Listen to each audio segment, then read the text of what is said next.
¿Enseñabas con una Biblia evangélica o con una Biblia católica? Tenía varias versiones. Ajá. Tenía varias versiones. Trataba de partir de la Reina Valera. De la Reina. Sí, trataba Pero de sí partir. tenías una versión católica donde estaban los 5 libros. Sí, las tenía. Sí. Deuterocanónicos. Sí, seguro. Sí. ¿Y los aborrecías? Sí, bueno, pero hasta que empecé a conocer eso, hasta que empecé a conocer que estos libros fueron observados, creídos como palabra de Dios. Lo tenemos en el hecho, ¿no?, de que San Pablo directamente le llama escritura divinamente inspirada.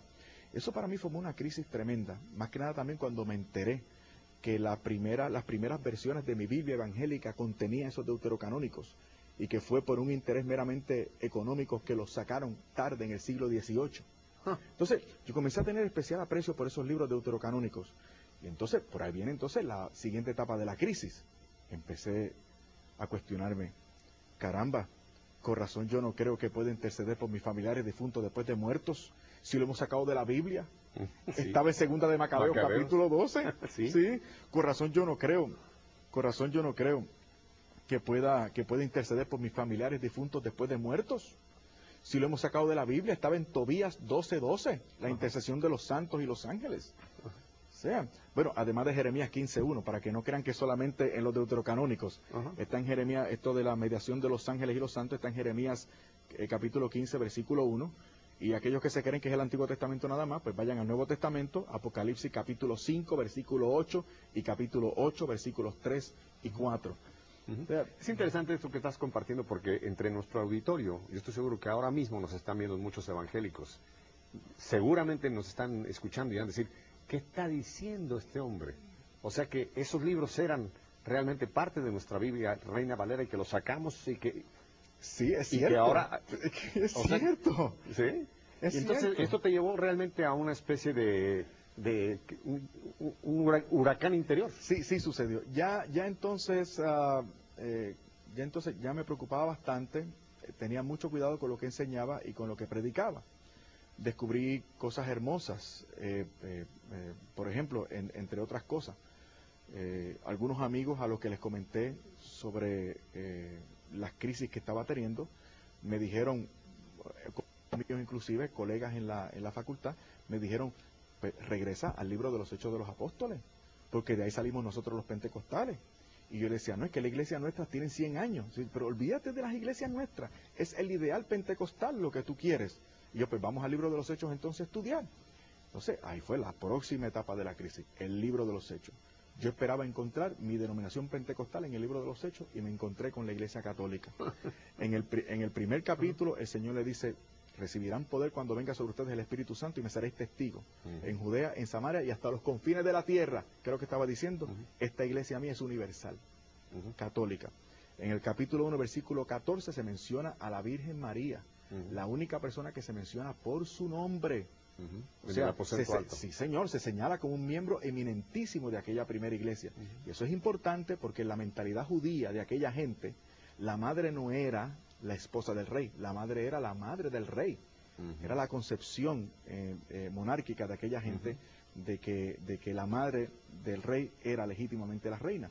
Por lo tanto, ella debió haber sido honrada y venerada como lo que era, la madre del rey, la madre del reino de los cielos. Maravilloso. Por eso la tenemos en Apocalipsis capítulo 12 como toda una reina, revestida de sol, la luna a sus pies, coronada de estrellas. Maravilloso. Pero eso no se queda ahí. Capítulo 2, versículo 42. Yo estoy buscando mi iglesia pentecostal, Pepe. Y en ese versículo se dice que aquella primera iglesia perseveraba todos los días en el partimiento del pan, en la Eucaristía todos los días. Y nosotros celebrábamos algo que aparentaba ser un memorial meramente simbólico, 1 o 2 veces al año. No revestía entonces singular importancia, ¿te das cuenta? Pero aquella gente todos los días. Y cuando te pones a estudiar un poquito más, me detuve ahí, me di cuenta de que la Eucaristía había sido siempre el centro del culto de los cristianos. Siempre. Por ejemplo, San Justino Mártir en el año 155, Pepe, poquitito después de haberse escrito la última línea del Nuevo Testamento, escribe al emperador Antonino Pío para describirle el culto de los cristianos, la Santa Misa, de principio a fin.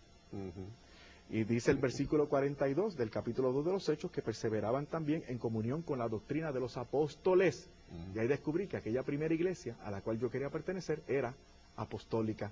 Por eso en el capítulo 15 del libro de los Hechos, cuando a Pablo y Bernabé, decimos en Puerto Rico, se les trancó el bolo en Antioquía, no resolvieron el problema abriendo la Biblia y señalando un texto bíblico. Ellos le dijeron a los antioqueños, tampoco le echaron a votación porque hubiesen perdido, porque los judaizantes eran mayoría, Pepe. No, esto no es una iglesia democrática. Ellos fueron a Jerusalén a consultar con los apóstoles. Y allí en el versículo 28 se levanta Santiago para resolver el asunto y dice, nos ha parecido bien al Espíritu Santo y a nosotros, una iglesia apostólica. Por eso dice Efesios capítulo 2 versículo 20 que el Señor instituyó su iglesia sobre el fundamento de los apóstoles. Wow. Hay tanto que decir. Nos tenemos que ir a unos mensajes. Es cierto. Cuando regresemos de los mensajes me interesa que entonces nos cuentes cómo tomas el paso. O sea, ¿qué fue ya la decisión final de decir, bueno, esta es la iglesia? O sea, ya después de ir descubriendo todo esto que el Espíritu, porque fue el Espíritu Santo. Sí, pues, definitivamente. Esto hay que dejarlo claro. Quien te fue guiando fue el Espíritu Santo, como lo puede guiar a usted. Si nos abrimos a esa guía del Espíritu Santo, pueden ocurrir cosas maravillosas como lo que ha ocurrido en la vida de Fernando y sigue ocurriendo. Y aquí como en las telenovelas, no se mueva porque lo mejor está por venir. Vamos a ir 2 minutos nada más. Yo imagino que usted está así, erizado, agarrado a la silla, ¿verdad? Como yo me gozo con este testimonio. No se mueva de ahí, regresamos con Fernando en 2 minutos. Hasta ahora.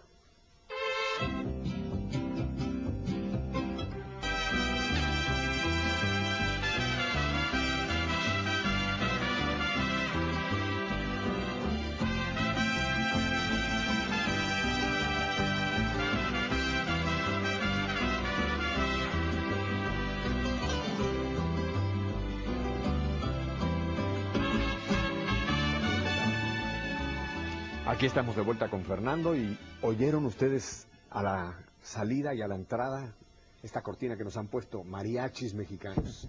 Nos los están poniendo porque como el huracán parece que va por ahí, por la Florida, para que yo esté muy contento, a pesar de... Y Dios nos va a proteger. Fernando, llegamos al punto entonces culminante.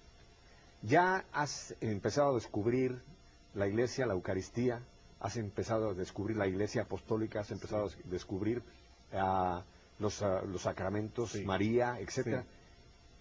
¿Cuándo es que tomas la decisión o cómo es que tomas la decisión de unirte a la Iglesia Católica? Mira, Pepe, Bueno, porque tú me dijiste una cosa, que los católicos te caíamos muy mal, excepto cuando salías por ahí, y yo me imagino que pescaste muchos católicos para los pentecostales. Porque los católicos somos muy fáciles de pescar, estamos tan mal formados y no nos sabemos defender, que para alguien con la formación que tú tenías debe haber sido easy, fácil. Es fácil, fue fácil, y realmente si hubiesen estado un poquito más sólidos en su fe, si hubiesen resistido. Por lo menos si hubiesen, por ejemplo, sido, qué sé yo, me imagino, católicos eucarísticos, bien formados en lo que celebraban, conscientes de lo que recibían. O como la luterana que nos comentaste, que estaba muy segura de su bautismo. Sí, por eso la mencioné, Pepe, porque es una luterana que había estado alejada de su iglesia por mucho tiempo, pero sin embargo esa formación quedó ahí y seguía apegada a ella. O sea, y otra cosa que lamento mucho de estos católicos con los que interactué, es que yo llegué a tener amigos católicos. Sí, llegué a tener amigos católicos, pero ellos no me hablaban de su fe. No hablaban de su fe. Yo les hablaba de una cosa y de otra para tratar de hacerles ver a ellos, ¿no?, que debían adoptar la fe evangélica, y ellos no se defendían, y yo sé que lo podían hacer, Pepe, tenía la impresión, porque eran católicos que sabía que asistían a la iglesia y que participaban de algunos grupos de oración y de formación, pero no compartieron su fe conmigo, Pepe, y fue lamentable porque me hubiesen ahorrado mucho sufrimiento. Pena para nosotros, esto que nos está diciendo Fernando. Yo creo que no puede haber un católico, verdadero católico, que no comparta su fe. Es que es imposible que exista una antorcha que no ilumine, que no pegue fuego a lo que tiene al lado. Ese documento que tú conoces muy bien, Evangelii Nuntiandi, la Carta Magna de la Evangelización, dice claramente, Pablo VI lo escribió.